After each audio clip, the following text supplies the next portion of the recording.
Hello friends, સ્વાગત છે તમારું મારા આ વિડીયોમાં. મિત્રો, ટૂંક સમયમાં પ્રાથમિક શાળાઓમાં બાળકોની પરીક્ષાઓ શરૂ થવા જઈ રહી છે અને દરેક વાલીઓને અને દરેક માતા પિતાનો પ્રશ્ન હોય છે કે બાળક વાંચવા બેસતું નથી તો કઈ રીતે પરીક્ષામાં સારા ગુણ મેળવશે અને આગળનું એનું ભવિષ્ય કેવું હશે. બાળકોના ભવિષ્યની ચિંતા હોવાથી માતા પિતા બાળકોને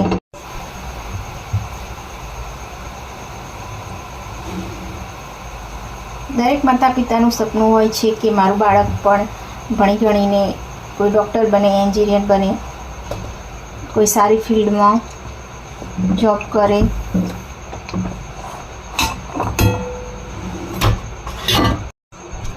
અને બાળકોના ભવિષ્યની ચિંતાને લીધે માતા પિતાઓ પરીક્ષાઓ આવતા જ ખૂબ ટેન્શનમાં આવી જાય છે.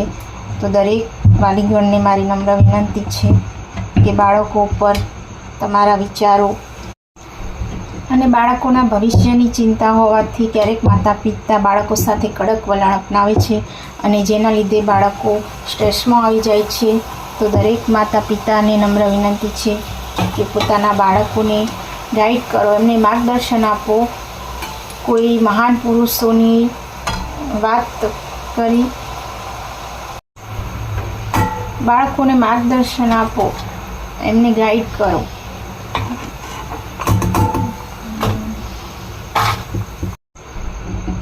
અને બાળકોના ભવિષ્યની ચિંતાને લઈને ક્યારેક માતા પિતા બાળકો સાથે કડક વલણ અપનાવે છે અને જેના લીધે બાળક સ્ટ્રેસમાં આવી જાય છે અને તે પોતે સારી રીતે વાંચી પણ શકતો નથી અને વાંચી પણ તો પણ તેને કંઈ એમાંથી યાદ પણ રહેતું નથી.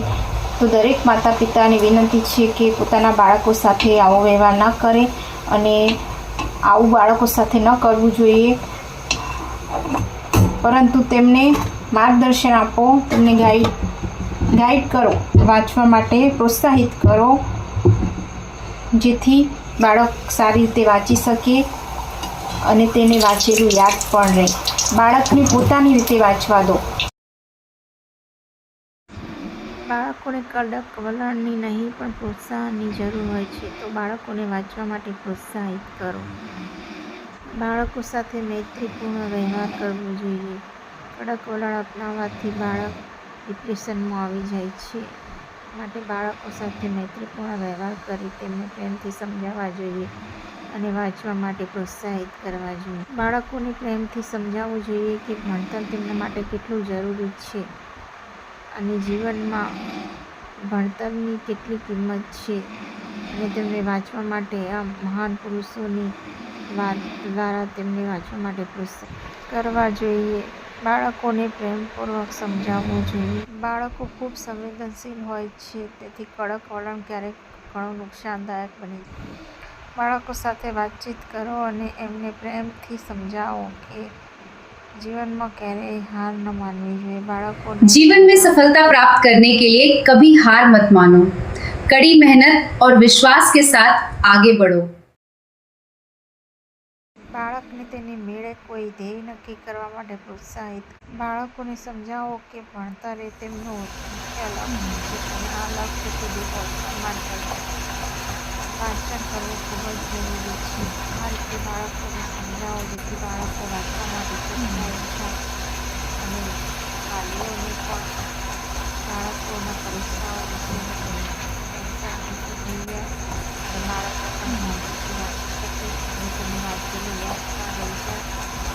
અને જો આ રીતે બાળકોને પ્રેમથી સમજાવવામાં આવે તો ચોક્કસ બાળકો વાંચે છે અને તેમને યાદ પણ રહેશે અને તે શાંતિથી વાંચી શકે છે, જેથી પરીક્ષામાં સારી રીતે લખી પણ શકશે અને સારા માર્ક્સ પણ મેળવી શકશે અને તેમનું ઉજ્જવળ ભવિષ્ય પણ બનાવી શકે છે.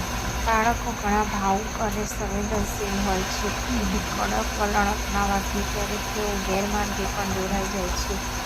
તેથી માતા પિતાએ ખાસ ધ્યાન રાખવું જોઈએ કે બાળકો સાથે આવું કડક વલણ અપનાવવાને બદલે તેમને પ્રેમથી સમજાવે અને વાંચન માટે પ્રોત્સાહિત કરે.